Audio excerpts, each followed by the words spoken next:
Hello, everyone. I'm Amy Davies. I'm the CEO of First 30, and I'm really happy to be joined once again by Carrie O'Brien. Carrie, tell everybody, if they haven't tuned in before with you, who you are and what you do. Hello, I'm Carrie O'Brien. I am the lead for talent development at a software company called Exonify. It's headquartered in Waterloo, Ontario. I've been in talent development, mostly learning and development, for about 13 years now. I've done just about every kind of learning and development you can think of, whether it's enablement, client training, inside product training. Right now, I'm really passionate about working with leaders and building out leadership skills, which actually leads us to our topic today, Amy. Yeah, and you know what's so interesting about you, Carrie, is you just strike me as someone who is a lifelong learner yourself. 100%, Yeah. 100%. Right now, I'm teaching myself bass guitar. So I've taught Oh, myself drums a long time ago, guitar, a little bit of keyboard, and now it's bass guitar. wow. That's amazing. That's incredible. Well, what are we talking about today? What is your big idea? Well, here's the thing. When we think about leaders, and if we're going to assume leadership is its own craft, which it is, it means it has its own competencies. But when we think about leaders across different disciplines, what competencies do they have in common? If I think of a leader who leads software developers, a leader who leads salespeople, a leader who leads insurance underwriters, the more I expand my pool of leaders and their disciplines, the smaller my group of shared competencies gets. Mhm. But I think if you were to boil it down to one, if you were to say if there's one competency that every leader needs everywhere, it's good decision making. Okay. Woo, phew, you said it. I thought you were going to test me. What do you think? Pop quiz, hotshot. Yeah. So now here's the thing about decision making. We have been making decisions almost since we were born. Yeah. Most of us are not very good at it, or rather don't give ourselves a chance to be good at it because we don't understand how it happens. I want to actually give you an example that literally happened to me about an hour ago. Okay. I was driving from point A to point B, and I'm coming up to a stoplight. And I'm not sure if you do this, Amy. I do this all the time. I'm trying to get to where I want to go quickly. There are two cars, one on the right, one on the left. One of them is probably a 10-year-old Ford.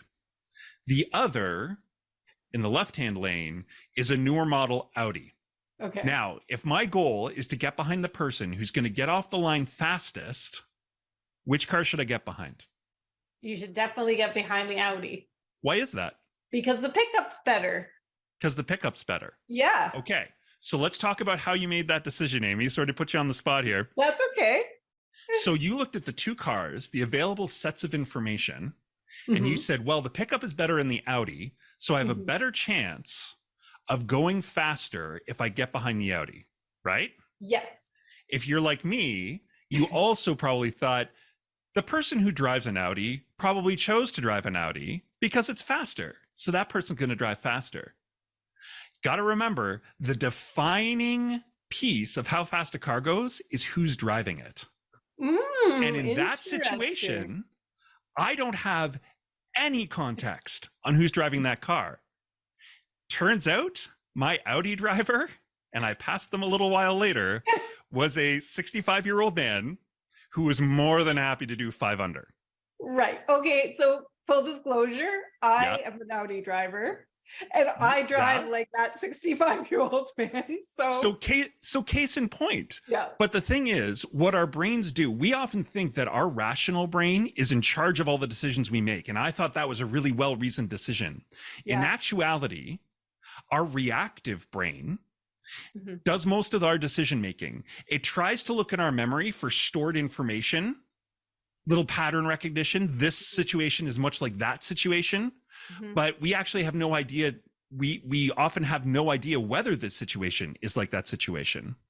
And so what that means is if we can do a better job of understanding how we as individuals make decisions and then sort of building on the strengths while minimizing our personal weaknesses, we will make better strategic decisions as we go.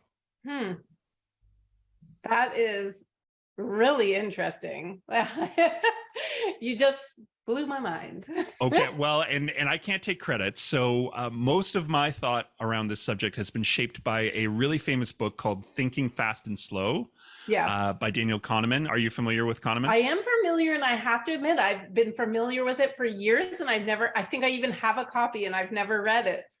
I'm not going to lie, it is thick. I actually, after we talked, I said, hey, maybe I want to do a little bit of a decision-making thing for this podcast. I reread the book and I was like, oh goodness, I forgot how thick this was. But it's really, really good. Yeah. So what Kahneman essentially posits is what I just said, is that if we can understand what drives our decision-making, we can make better decisions. Mm-hmm. So I talked about pattern recognition as one trap we often fall into, where we say, oh, this situation is like that situation, when it's actually not like that at all. There's another one called emotional tagging, where we pick up on unconscious cues in our environment, a scent, a color, a word that shifts our emotional reaction to the decision in front of us. And without even realizing we're being irrational, we make a decision based on how we feel about it versus the facts in front of us. Yes. So the natural question is, how do we get past that? How do we actually make those rational decisions, or as rational as possible decisions? Kahneman has a couple of different frameworks that's really helpful for this. Are you familiar with prioritization matrix? Or matrices, I should say? Tell us about it. So essentially, a prioritization matrix is dividing things into things that are urgent along one axis, and then things that are important along another axis. And when things are important and urgent, we need to do them right away. When things are urgent, as in they have a lot, we want to get them done quickly, but not important, then we do those things next. Yeah. And so on and so forth. And so when we take, and a prioritization matrix honestly takes about 5 minutes to do. When we take time to do a prioritization matrix, it re-engages with our rational mind. We can see things clearly and say, oh, that thing I was about to do because I feel like there's a lot of time rush on it, there's actually not. If I get it done tomorrow, it's not going to have any more impact. Yeah. This other thing that doesn't feel good to do because it scares me, because I'm not used to it, and therefore I'm going to choose not to do it rationally, even though it's really my emotional reaction. That thing I actually need to do now. Yeah. It's that old, has anyone ever said you should eat the frog first? You ever heard this phrase? No. Oh, your reaction. What if I don't want to eat the frog at all? Nobody does want to eat the frog. The idea, it's this old thing where if someone put a plate in front of you, and there was raw broccoli, a nice hamburger, and a frog, which one should you eat first?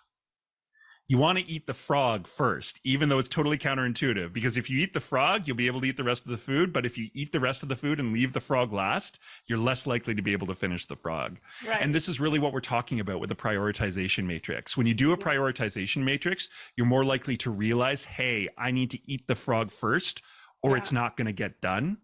Yeah. And you shortcut those emotional reactions to, I don't want to do that thing. And you do the right thing first. You know, I'm actually thinking we've just become really busy, which is really good for us, but I'm not, maybe it's something that I should try to do actually to help, because as an entrepreneur, you don't have a lot of those same, those things in place that sort of checks and balances or external pressures sometimes. Exactly. And you can go with, ooh, what do I love to do? I'll just go do that. Yeah. And so it's keeping you on track, right? Yeah, and that I think is the tale as old as time as it pertains to entrepreneurs. Yeah, I think increased work from home for office workers has also made it a lot easier to not eat the frog. Yeah. It's made it a lot easier. So behind this wall here, I have another room. In that room is my PlayStation 5, my guitar collection, some drums, and do you have like a hidden door to that room? If I pull one of those books down, does it open up? It's my bat cave, basically. Your games room. Oh, and 2 giant bookshelves as well. So, all the stuff I would much rather be doing than filling out expense reports, right? Yeah. Yeah. And it's just so easy for us. We're working at home. We walk by our guitars. We walk by our, not to say it's bad to exercise, but we walk by our pellet, and we walk by our whatever, that our book in our fireplace and our slippers. We walk by all these things we'd rather be doing. And so again, like taking that moment to do the prioritization matrix shortcuts the emotions that come from our amygdala, allows us to engage with our rational brain and make an informed choice about where we should spend our time next. Wow. And I know, knowing you, you have some great resources to share, don't you?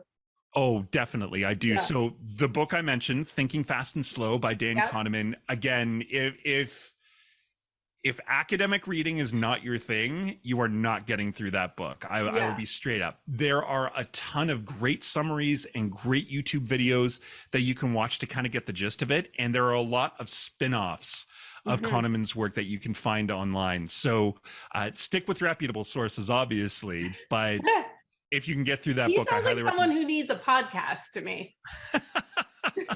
Maybe that's in the future. I'll have to do a prioritization matrix and see where that lands for me.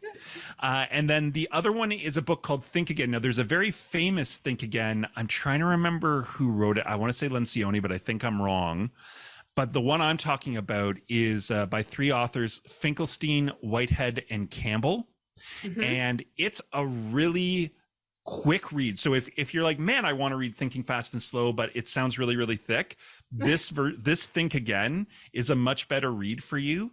They go through a bunch of principles and a bunch of frameworks that are helpful, but they tell a story at the front that sort of exemplify for each chapter why this principle is important, why emotional tagging is a fallacy or pattern recognition is a fallacy. So that might actually be a good one to start with. Think Again by Finkelstein, Whitehead, and Campbell. And then if you're raring for more after that, jump into Kahneman. Every time I talk to you, my reading list does get longer and longer. So I have that effect on people. No more conversations with Carrie for the next few months. I've got reading to do. Now let everyone know how they can connect with you.